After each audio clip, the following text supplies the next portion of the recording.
Trump campaign is now reaching voters online. You are seeing the President of the United States. Look at the lines.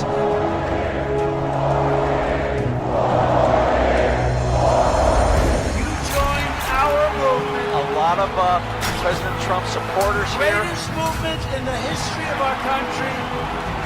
President Trump stood up early on and said, let's stop the travel, save a lot of American lives. Coronavirus outbreak has only further exposed Joe Biden's weak leadership towards a communist nation. Because of the system we have, we've been able to ramp up and fight this virus, but that would not be there if Joe Biden were president, because he'd create Medicare for all and destroy the research and innovation that we needed in this time, in this place. How refreshing to have a president who said, this is what I said I was going to do, so I'm going to do it. We need to fight back. We will fight back. We have an opportunity to fight for our freedom. And I can tell you the president was focused, laser focused on pressing back on China. We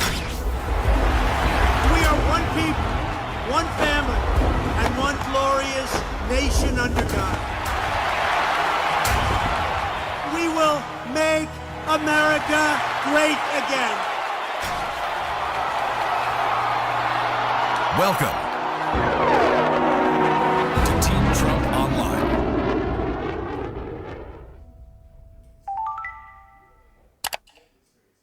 If you have a problem figuring out whether you're for me or Trump, and you ain't black, and you ain't black, and you ain't black, and you ain't black.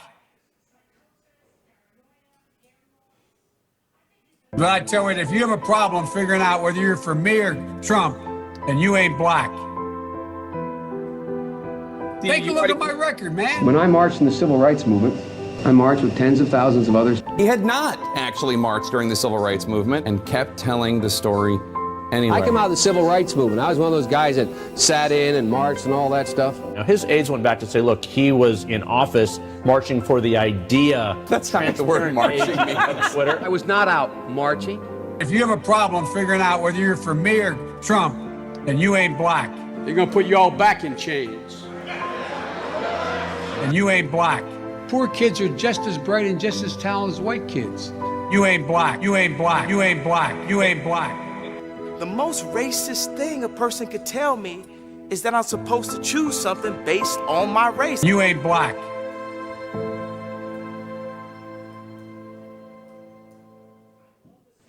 Good evening, everyone, and welcome to Black Voices for Trump Real Talk, exclusively on Team Trump Online.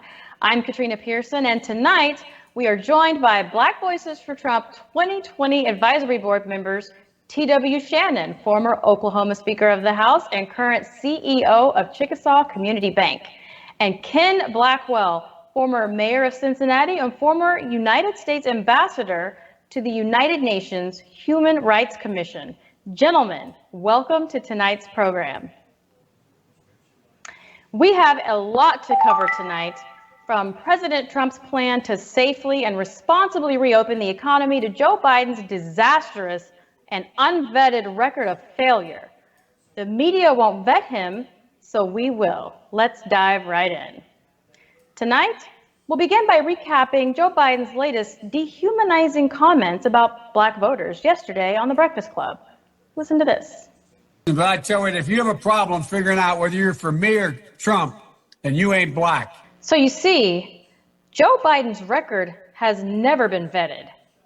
It's quite a perk to being a white liberal in America, coddled by the mainstream media conglomerates, owned by white liberals. It's a powerful position to be in. Hollywood, also controlled by white liberals, will adore you. They'll even place you on a pop culture pedestal, as long as you do as they say, not as they do. Because power is the ultimate currency. The power to control, manipulate, and punish the masses, all to accumulate more power. But people like Joe Biden just followed the standard blueprint to climb the ladder in society, cozying up to the people who can move them along the ranks, do their bidding just long enough to earn, and then personally benefit financially. They protect each other, while the average American suffers and our nation is sold off to the highest bidder. The media wants you to believe that Joe Biden is just a jovial guy. Black liberals want you to believe that Joe Biden has always been a friend to African Americans, at least the clean and articulate ones. He even gets a pass for sexual assault allegations by one of his own former staffers.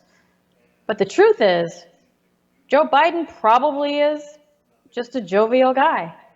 When never having worked a real job a day in your life, becoming a multimillionaire while in public office, and his relatives. Joe Biden has never been a friend to African Americans, and you heard that from Kamala Harris. Her comments were not about busing policy. This was about Joe Biden spending his entire career cozying up to the most vile and publicly anti-Black racists to advance his personal career. And this was during one of the most racially sensitive times in our country, a time of darkness for many Black Americans. And it worked. Joe Biden was first elected to the United States Senate in 1972, before I was even born. He was leading the fight early in his career about busing students across school districts so that Black children could benefit from an integrated education. However, in order to prevent their kids from being in the same schools with our kids, Joe Biden sought and obtained the support of Herman Talmadge and James Eastland, racist Southern Democrats who opposed desegregation. He agreed with these men and said so during a speech, quote, "In order to even the score, we must now give the Black man a head start or even hold the white man back. I don't buy that." Delaware, 1975.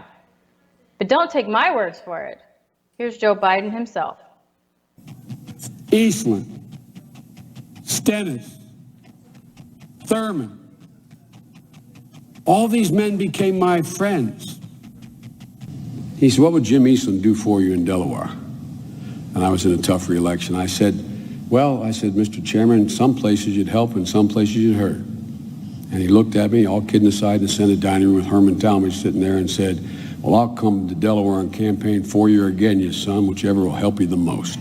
I used to go over after every executive session of the United States Senate Judiciary Committee and go into Jim Eastland's office, which was catty corner, and sit down. He'd allow me to ask him all the dumb questions a young kid would want to ask. Who was the most powerful man you ever met, Senator? What was the most significant thing that ever occurred since you've been here? The Democratic frontrunner, Joe Biden, said something at a fundraiser last night that is, I'm going to call it insensitive. It's much worse than that. I don't know what to call it except stupid. He said, "I was in the caucus with James O. Eastland. He never called me boy. He always called me son." Mr. Biden then brought up a deceased Georgia senator, a guy like Herman Talmadge, one of the meanest guys I ever knew. You go down the list of all these guys. Well, guess what? At least there was some civility. We got things done. Those were two racist members of the United States Senate.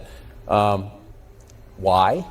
I'm told by a couple advisors to the former vice president that he's been urged and asked and cautioned and warned to not use these segregationist senators as examples. It adds to the already sort of high burden he's trying to make to modernize himself, if you will, and then using the word boy. Joe Biden has to be really careful about his memories. If he wants to bring this stuff up, it can cost him a lot. We'll see if he wants to clean it up as he's dealing with some blowback and some deserved blowback, among it the New York City mayor, Bill de Blasio, one of the candidates for president. It's 2019, and Joe Biden is longing for the good old days of civility typified by James Eastland. Eastland thought my multiracial family should be illegal and that whites were entitled to, I'll let you read the rest of the tweet because I'm not going to say it on television, but it's violent acts against African Americans. Eastland, Stennis, Thurman, all these men became my friends. Talmadge was a senator well known as a staunch segregationist who ordered state schools to be closed rather than desegregated. Eastland was a senator who was an avowed white supremacist known as, quote, the voice of the white South, who came to symbolize white resistance to racial integration during the civil rights era and spoke of Black people as, quote, an inferior race. He was also known to refer to Black men as, quote, boy. This was pointed out by Senator Cory Booker. Booker says Eastland used those words like that and the racist policies that accompanied them to perpetuate white supremacy and strip Black Americans of our very humanity, unquote. And instead of offering a simple apology requested by Booker because Joe Biden praises and defends his racist BFFs, Joe Biden insisted that Booker himself should be the one to apologize because, quote, he knows better. Mayor Bill de Blasio added that it's past time for Biden's apologies. So I'll note, to this day, Joe Biden has not atoned for his involvement with these horrible racists and pivots by touting his fake involvement with the civil rights movement. In 1988, Joe Biden claimed that he had marched in the civil rights movement, but that has since been debunked by the New York Times. And we can't leave out the 1994 crime bill, which was responsible for incentivizing the building of for-profit prisons and the mass incarceration of Black men, also referred to as predators by white liberals. Now here we are in 2020, and one of Joe Biden's primary policy platforms is to place the families of illegal immigrants as a priority over Black families. He supports giving free health care to illegals, while you and I will be stuck paying premiums, whether you go or not. So the question is why? Why would people like Jim Clyburn and Barack Obama choose Biden? Well, we've gone through the decades and we've only barely touched the surface on why Joe Biden is bad for Black America, but the answer is simple, because it's always the same: power. Barack Obama chose Joe Biden for his perceived foreign policy credentials because he didn't have any credentials of his own. But he must have learned a lot in those 8 years with Joe Biden, because he coaxed him out of his 2016 presidential desires, bypassed his own vice president to lend his support to his Secretary of State instead. Which, if you think about it, I guess Obama ain't Black now either. And even in 2020, Barack Obama refused to support Joe Biden, his own vice president, again, until he was the last man standing. Clearly, President Obama knows something perhaps the rest of us don't. And as for Clyburn, we're all too familiar with the devil's bargain on race issues to maintain power. Black liberals back the winning horse to maintain their scraps because you can't win an election or fundraise if problems are actually solved. I mean, how can a Democrat campaign without victims to exploit? And that, ladies and gentlemen, is why Democrats fear President Trump. He is delivering results. He is solving problems and keeping his promises to Black America by lifting up those underserved communities who have been pushed aside by liberal leadership for decades. And the Democrats' base of power has always been relegated to ghettos. So naturally, the demonization, destruction, and character assassination of those who desire to implement positive change for Black and brown communities is simply a business model, a model that has cost Black America greatly. But generational change has finally arrived.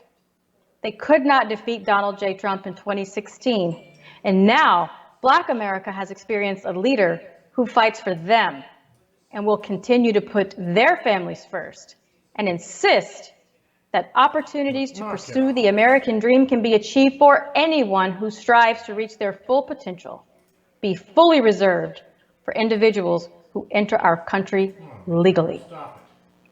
We will no longer allow white liberals to mislead the public about who the real racists are. Joe Biden will be fully vetted. Stay woke, and we'll be right back. If you have a problem figuring out whether you're for me or Trump, and you ain't Black, and you ain't Black, and you ain't Black, and you ain't Black. It was hurtful to hear you talk about the reputations of two United States senators who built their reputations and career on the segregation of race in this country.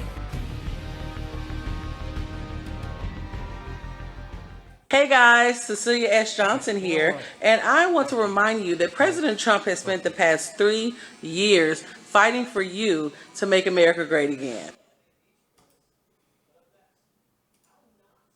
Thanks to President Trump, criminal justice reform gave nonviolent offenders a second chance at life and the American dream. His policies have created 9,000 opportunity zones that will impact 35 million people in struggling communities. Criminal justice reform gave nonviolent offenders a second chance at life and the American dream. He has given $100 million to HBCUs for scholarships and research. He fights against illegal immigration, a plague that has salvaged the Black community. And he has done all of this for us in less than one term. Imagine what he can achieve with 4 more years.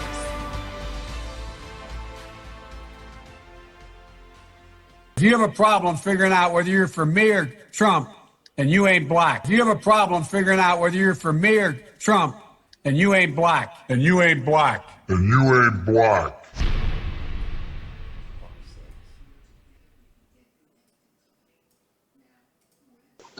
And welcome back to Black Voices for Trump, Real Talk Online. Gentlemen, you just heard my take on this Jim Crow Joe Biden nonsense.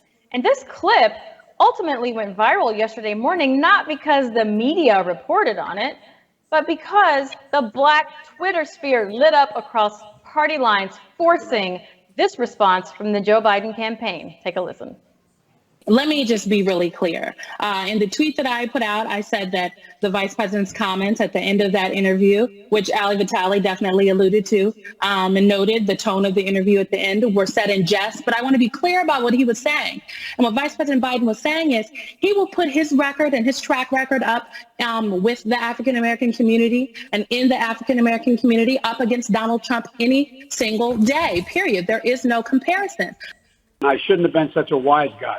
I shouldn't have been so cavalier in responding to what I thought was, anyway, it was, I don't take it for granted at all. And no one should have to vote for any party based on their race, their religion, their background. There are African Americans who think that Trump is worth voting for. I don't think so. I'm prepared to put my record against his. That was the bottom line, and it was really unfortunate. I shouldn't have been so cavalier. TW, what's your response to the Joe Biden campaign reaction?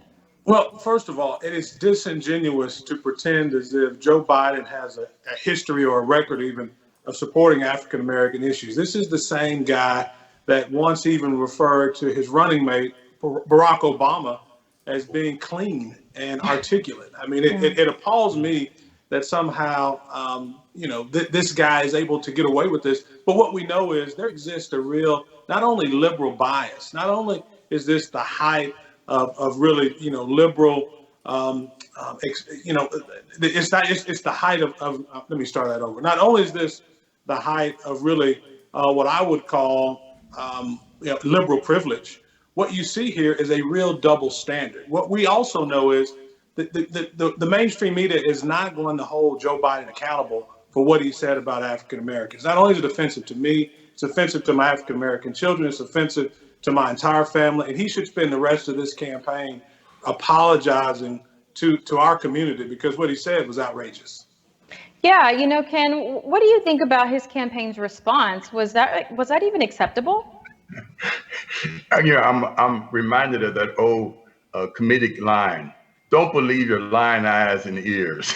That's what they're telling Black folks. There's a discernible pattern of disrespect that Biden has exhibited over the years. And we know that respect discovers the dignity of others. And here was Joe Biden basically saying that those who think differently, those who think different than the plantation managers, those who think independently are automatically somehow marginalized. And that's disrespectful.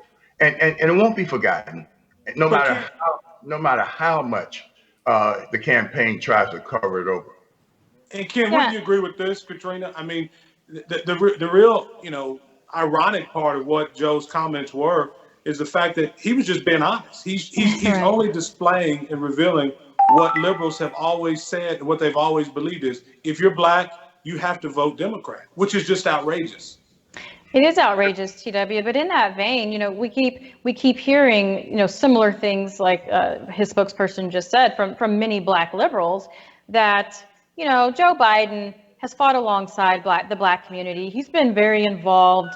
He'll put his record up against anybody, but Kamala Harris reminded him how hurtful it was when he spent his career siding with openly racist during his tenure. Remember when she called him out during the primary debate on his busing policy? But look, this was just an unintended moment of transparency. And the only way that they can stop this sort of transparency from happening and the real Joe Biden being revealed is by keeping him in the cave. Well, that seems to be working for him. TW, you mentioned that he wasn't, he was just being himself. And so, the first thing I thought when she came out and said, oh, this was just in jest. And, I think, guys, I think she's right, because I do think it was a joke. Joe Biden thinks that the black vote is a big joke. And he showed that with his disdain when Charlemagne had the audacity to tell him he needed to come back and answer more questions. I just think that people should really take a step back and look at that. I mean, TW, you saw the clip. What did you think initially when Joe Biden said, you ain't black if you don't support me? I thought what courage it is for him to be honest about what liberals have thought and what we've known to be the truth for a really long time. Joe just finally said it. And my first reaction as a former campaign staffer, having worked for members of Congress myself, I thought, I know the cleanup is going to start. I know there's going to be a huge movement. I'm sure they're already working on who they're going to name, what African American they're going to roll out as a vice presidential running mate. I'm sure that's part of the campaign strategy. But at the end of the day, conversation reveals character. And what we found out is that Joe Biden believes that because of the color of your skin, you have to vote a certain way, which to me flies in the face of everything it means, not only to be an African American, but what it means to be American. And that, Katrina, is why we're seeing the president's numbers continue to rise and have almost doubled since taking office. It's because, President Trump has enacted policies that we know have moved the needle in our community in a positive direction.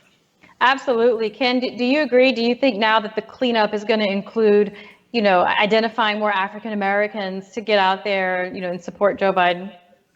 That's going to be the attempt. But let me just say, I continue to say this was pure and simple an assault on the dignity of black folks who think independently and who can see that there's a real contrast between the whole notion of Joe Biden and the left, and that is to expand the welfare state, and President Trump, who has in fact gone all in at building an opportunity society.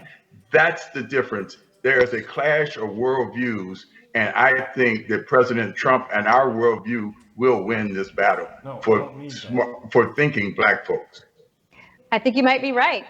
I want to take a minute and show you another clip. I want you to watch this little pattern of Joe Biden's comments and get your reaction to those. Let's take a look.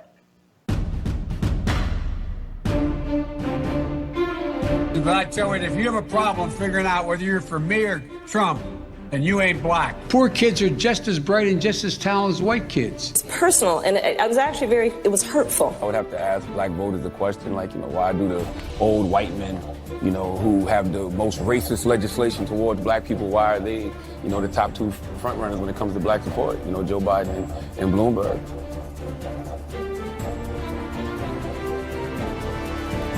How do you feel about President Trump?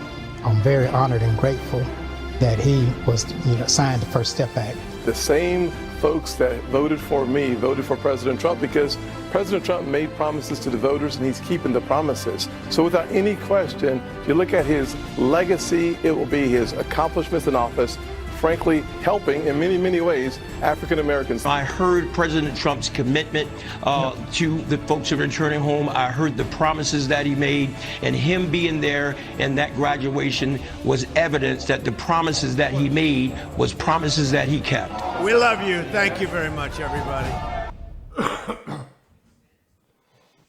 Now, if the best prediction of someone's future behavior is the pattern from their past behavior, I'm often reminded of President Reagan's quote that freedom is never more than one generation away from extinction. TW, what do you make of those comments that we see from Joe Biden and what that might mean for Black America? Well, again, I think the contrast has become very, very clear and very plain between the candidate that the Democrat Party is espousing and our candidate, President Donald Trump. I mean, there's only one candidate in this race who has moved the needle, whether you're looking at job opportunity, you're looking at household income. Well, the proof is in the pudding, and we've moved the needle. But what we see is, when I hear those comments from Joe Biden, the first thing that comes to my mind is Uncle Joe. The 1950s called, and they want their policy back. I mean, this is 2020, and I can't believe that we have a candidate who thinks in his mind that he is able to define what it means to be Black. When I look at this screen and I look at people like Katrina Pierson and an ambassador here who have made amazing accomplishments both professionally and privately in the private sector. The idea that Joe thinks he can decide what it means to be Black in America, not only is it offensive, I mean, it hurts to think that we're still in that place in America. But the good news is he won't be our president of the United States. That's right. I mean, I think African Americans, I know, are smart enough to see this. This dates back to what we've seen all the time. And, on the Sunday before election, we're all used to candidates rolling in and promising us the moon in our churches. But now we've got a candidate and actually a president who has delivered on those promises. Yeah, Ken. So knowing all of this now, and again, his record has never been vetted. People are finally starting to see who Joe Biden really is. Why do you think it's more critical now more than ever to re-elect President Trump? Because Joe Biden embraces a stale status quo.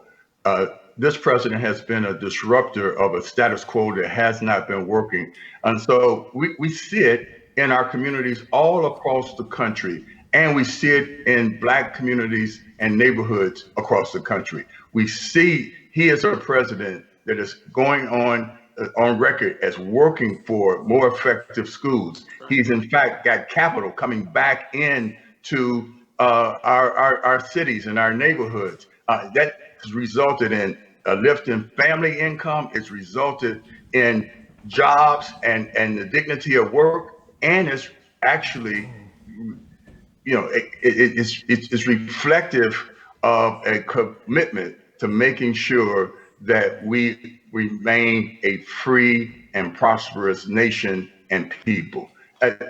That's why I say it's crazy for the left and for the Democrat Party to believe that the Black community is going to embrace a stale, dysfunctional status quo when they can begin to see that this president has an agenda that has actually brought about meaningful change in their lives.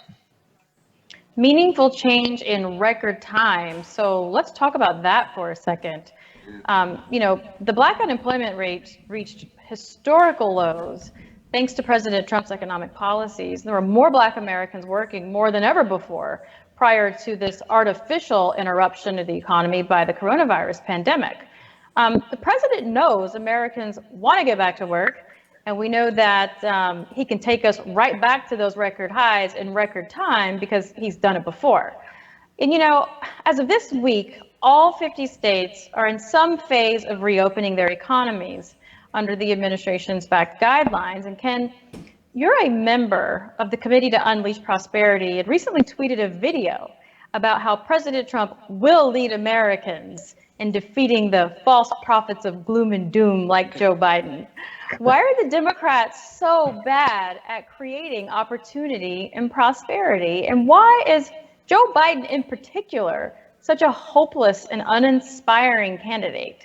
Because Biden and the Democrats have embraced a government-centric model that basically is dependent upon the redistribution of a slow-growing economy. President Trump understands that what we need is more capital infusion in our cities, in our country, and that's why he's led the way when he redirected about $3 trillion that were offshore by cutting red tape and by cutting taxes. He, in fact, got that capital coming back not only to our country, but to our neighborhoods through opportunity zones and other policies. So a clear choice.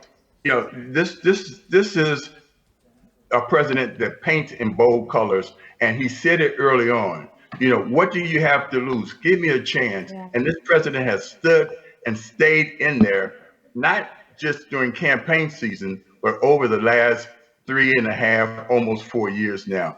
He's making a difference, and he will lead us on a snapback because he laid a great foundation. In January, we had the strongest economy in the world, and that's why bouncing back is going to be a V shape, not a U shape. Yeah, TW, if you think about it, could you imagine had we not had President Trump, who built this amazing buffer in our economy once this happened? I mean, it's frightening to think of where we would be right now if not for President Trump, in this first term. And you're the CEO of a community bank, and you guys are one of the first to step up to successfully partner to help with the Paycheck Protection Program to help minority-owned businesses. And we know these funds have saved small businesses and mid-sized businesses that otherwise may not even exist today. So being on the front lines and supporting these rescue efforts, what has been your personal experience during this time? Because there's a lot of people who don't really understand the process, how it works. And in your opinion, how has it helped? Well, Katrina, I'm absolutely convinced when the history books are written, we'll learn this moment in history and recognize really the great contribution that the leadership of Donald Trump and the administration made, and not just saving jobs for all of America, but particularly in Black America. Ken mentioned, the influence and the power of capital. And one of the things I know to my heart that we've always led on when I was in the legislature and even now at the bank where I'm CEO is capital is a coward.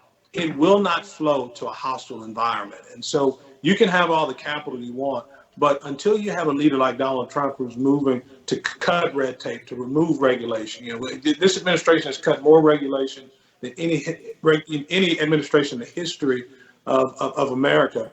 And that's why we had the economy, not only the strongest in the world, but the strongest in the history of the world. And so thank God we did, or, no telling where we would be. But to your point about the PPP loans, the small community bank where I lead, 39% of the loans that we did 29% of the loans that we did were minority loans. 43% were to women-owned businesses. And so the idea that this government, this moment in time, we were able to respond because of the leadership of President Trump and this administration, and it made a difference in the lives of people. I know many businesses in Oklahoma that would have closed but for the PPP program, and many of those businesses are starting to open today. And I think it's going to open the eyes of a lot of not just business owners, but many of those workers, a lot of those workers who were not politically active before, who may have had a Democrat leaning, they know who was able to deliver during this time of the pandemic, and it was the Trump administration. You're absolutely right about that. I get emails all the time from people in underserved communities because they can't get their leadership to take action. Right. And it's very disheartening. So I hope they are paying attention to who's actually trying to help and who's actually trying to hurt. Katrina, the president has taken a real balanced approach, as you both have said. He has seen this not only as a public health challenge, he's understood that this is also an economic challenge. And he knows that there's economic misery and there's a spike up in the overall misery index if, in fact, we don't get the economy opened up again. And so what he's protecting against is this push to create bigger and bigger government and increased dependency on government and the creation of incentives that work against work. Look, I remember in 2016, in a conversation with the president, we reached a common agreement. He was the then candidate. And that is that America was rapidly becoming a country where earning money didn't entitle you to it, but wanting money did. And he said, we have to turn that on its head, and we have to bring back a respect for the dignity of work. But the only way to do that is to make sure that we create jobs. And the only way you create jobs is to make sure that we have environmental safety, infrastructure, and capital. And he's done that. And leaders at the local level who can get on that Trump train will, in fact, serve their people. Well, you know, it's been my experience. The president's usually right on that. Go ahead, TW. No, I'm sorry. I was just going to say, and contrast that with what you're hearing from the left. I mean, what we all know is, and what President Trump knew intuitively, even before he ran for office in the private sector solely, what he knew is the best social program in the world is a good paying job. And that works not just in the greater America, but that works for Black America, Hispanic America, whatever hyphenated America you want to call it. A good paying job is what matters. And that's what's going to pull us out of this pandemic health crisis that we're in now. It's not super social programs that hand out money to keep people from working. It's not social programs that disincentivize people from working. It's going to be the private sector that pulls us out of this. We know that, and I'm glad that we have a leader who knows that as well. Well, yeah, and I think to the point of the election, I mean, Joe Biden is the complete opposite of everything that the president not only has done, but wants to do. And let's just take the pandemic, for example. You know, this coronavirus came from China, and China hid information. And this has really highlighted their predatory trade behavior as well as theft of intellectual property. These are all of the things that President Trump warned about for years, even as a candidate in 2016. But we also know how the Chinese Communist Party puts minorities in so-called re-education camps. And for some reason, Joe Biden seems to be awfully friendly with China. Ken, what do you make of that as a human rights activist? It's because they both have bought into the big, muscular central government, in our case, federal government model, where, as I said at the beginning of the show, the president has been about creating an opportunity society. That in itself flies in the face of the autocratic communist China regime, who wants to steal our intellectual property, who wants to cheat us on trade deals, who in fact wants to become the superpower, lone superpower in the world. This president has said, not on my watch. That's why he'll win 4 more years, because people understand that he's had the courage to take on this menace. And with that, we're going to take a quick commercial break, and we'll be right back with more Black Voices for Trump Real Talk. Mass incarceration has put hundreds of thousands behind bars for minor offenses. Joe Biden wrote those laws. Every major crime bill that's come out of this Congress has had the name Joe Biden on that bill. We do everything but hang people for jaywalking in this bill. Joe Biden's policies destroyed millions of Black lives. Joe Biden may not remember, but we do.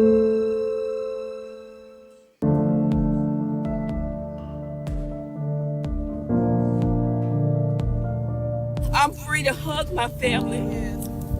I'm free to start over. This is the greatest day of my life. My heart is just bursting with gratitude. I want to thank President Donald John Trump. Woo! Thank you, thank you, thank you.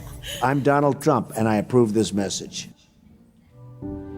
People are really looking for something. I think you have to go out and really work hard. You've sort of become like a folk hero. There are no better builders than we have in New York, and a big percentage of that is Black and minority folks, and I'm very proud of it. I say to the African American people that have to suffer. I'm going to fix it. I'm going to fix it. The black unemployment rate, the lowest in history. 1.3 million jobs, more than 1.3 million jobs added for African Americans. You talk about the First Step Act, thousands of people released from jail, 90% of them being African American. And I want to thank our incredible president. Funding for historically black colleges and universities. Opportunity zones, almost 9,000 of those in marginalized areas. This president has done more for African Americans in a matter of 2 to 3 years than any president in my lifetime. I'm Donald Trump, and I approve this message. Welcome back to Black Voices for Trump, Real Talk Online. I'm Katrina Pierson, back with T.W. Shannon and Ken Blackwell.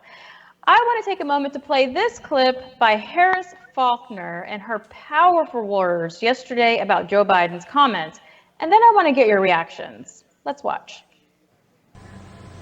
I've been fighting against this notion that you're not black enough unless you think a certain way, you vote a certain way, you speak a certain way, you do certain things.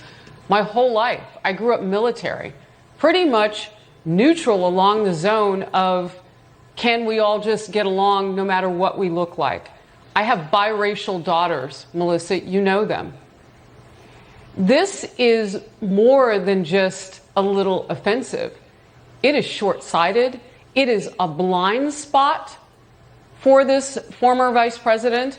He should have gotten up immediately on whatever venue microphone he had. I would have said it for him immediately right there in the one that he already was in on the Breakfast Club and say, you know what, let me restate that. But, you know, I think this says it better. It is Black Voices for Trump and their statement. I'm just going to read the first couple of sentences. White liberal elitists have continuously dictated which black Americans are allowed to come to the table and have a voice. It is clear now more than ever, following these racist and dehumanizing remarks, that Joe Biden believes black men and women are incapable of being independent or free-thinking. He truly believes that a 77-year-old white man should dictate how black people should behave. Biden has a history of racial condescension, and today he once again proved that a growing number of black Americans, and I have always known Joe Biden does not deserve our votes. That's Katrina Pierson, Trump 2020 senior advisor. You don't have to be any particular race to know when someone puts you down because you're different. So guys, you know, it doesn't really matter if you're a Republican, a Democrat, independent, apolitical. It doesn't matter. If you are black, you experience the black experience. And no one, not even Jim Crow Joe Biden, can take that away. So as black men, why don't you take this opportunity to share with the audience a little bit about your black experience? I mean, I know you're no longer black as of yesterday, but I would really like for people to hear, because there are very different worldviews and cultural influences that, you know, we deal with throughout our journey that, you know, elitist white liberals, Joe Biden, don't. Ken, tell us how you've managed to survive without the white liberals making all of your decisions for you. Look, the families are the incubator of liberty. And so I had the privilege of growing up in a strong family. When my dad came back from World War II, there was a housing shortage. There was still vestiges of segregation in Cincinnati. So we lived the first part of my early childhood in public housing. But my dad worked his way out of public housing and into market housing, but he never owned his own home.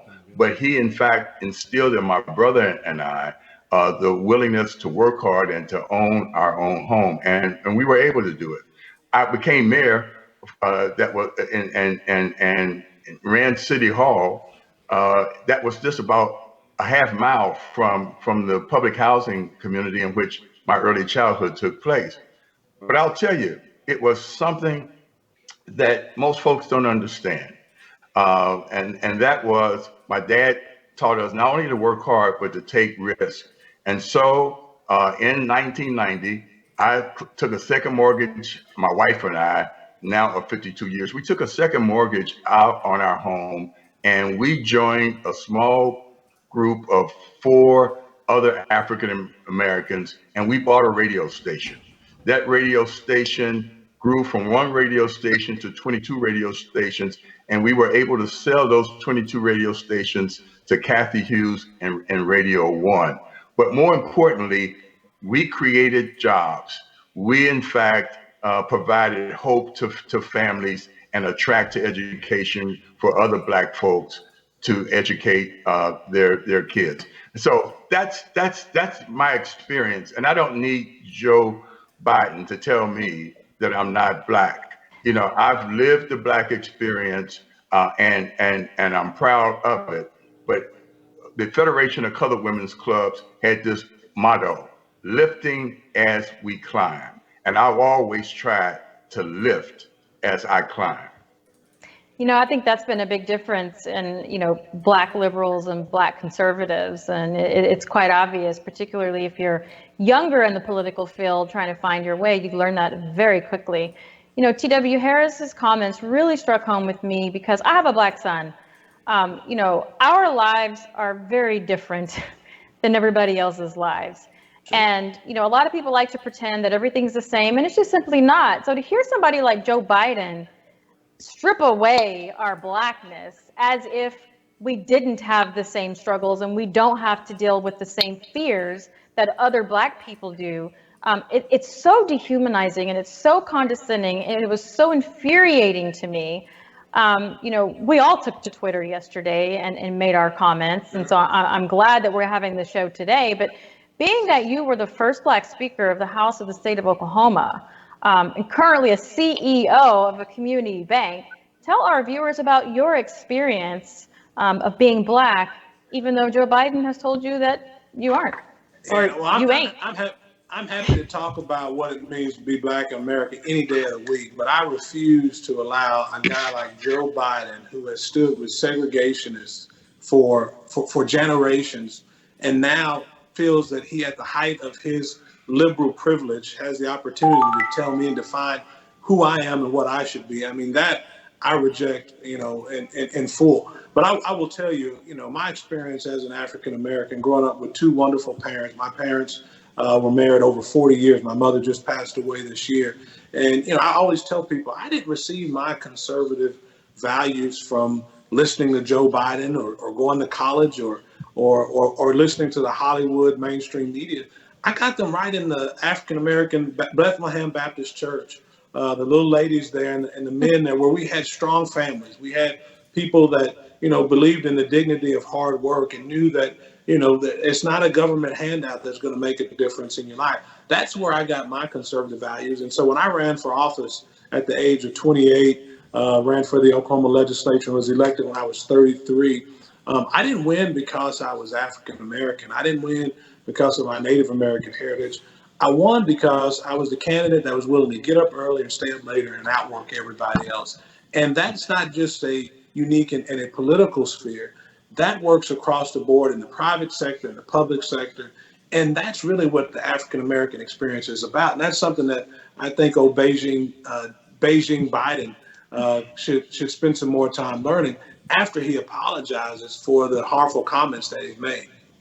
Yeah, we'll see if the media is going to press for that apology, considering how none of his opponents were able to get him to. And so with that, I'd actually like to get your final comments for our viewers this evening. But before we go there, I really want you to know that we are truly in this fight to continue bringing prosperity and opportunity to Black Americans. And here are some ways that you at home can join the fight and get involved. You can download our brand new Trump 2020 campaign app. It's available on Apple and Android. Sign up at armyfortrump.com to join our grassroots efforts by attending trainings, hosting MAGA meetups, and help with phone banking. And as always, text WOKE to 88022 to join the Black Voices for Trump Coalition. And to keep in touch with the Trump campaign, text Trump to 88022 to stay in touch with us. And now, back to our guests for your final comments. Closing remarks, gentlemen. TW, what message would you like to leave with our audience this evening? Well, I would just like to say, as we think about what this next election means in terms of the African American experience and in our community, I think like never before, we have to have a leader who's willing to speak directly to the issues that affect our community. And yes, racism is alive and well, as demonstrated by the comments of Joe Biden. But the reality is, the things that are going to make a difference in the community are strong families and job opportunities. And I always know, to the bottom of my core, that the greater the freedom, the greater the wealth. And we have to have a candidate who's pushing to expand the bounds of freedom, not just for African Americans, not just for Native Americans or Hispanic Americans, but for all Americans. And I'm so grateful that President Trump has laid out an agenda that we've seen those results. Not only, we're not talking about what ifs and hypotheticals now. We're talking about proven results. And as we work our way out of this pandemic that we've been facing, I know that it's the private sector that's going to lead the charge, but we have to have the right leadership, and President Trump is providing that. Yeah, those are great remarks, TW. Thank you. I'm sure our viewers really appreciate that and your stories that you've shared tonight. And Ken, what are your final thoughts for our viewers this evening? I grew up again in a family that was organized around 3 books. Those books were the date book, the checkbook, and the good book. The date book told us how we spend our time and with whom we spend it. And the checkbook, no matter how meager our resources, how we spent our resources reflected our values. But the Bible taught us to choose the path of conviction over the path of convenience.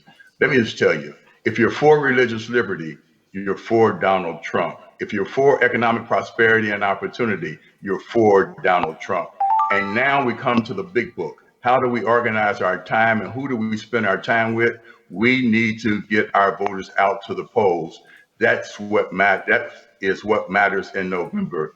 We have every reason to make the right choice and to give it 110% effort. I saw the movement stop. Are we done? Yep. Okay, good, because they were screaming. All right.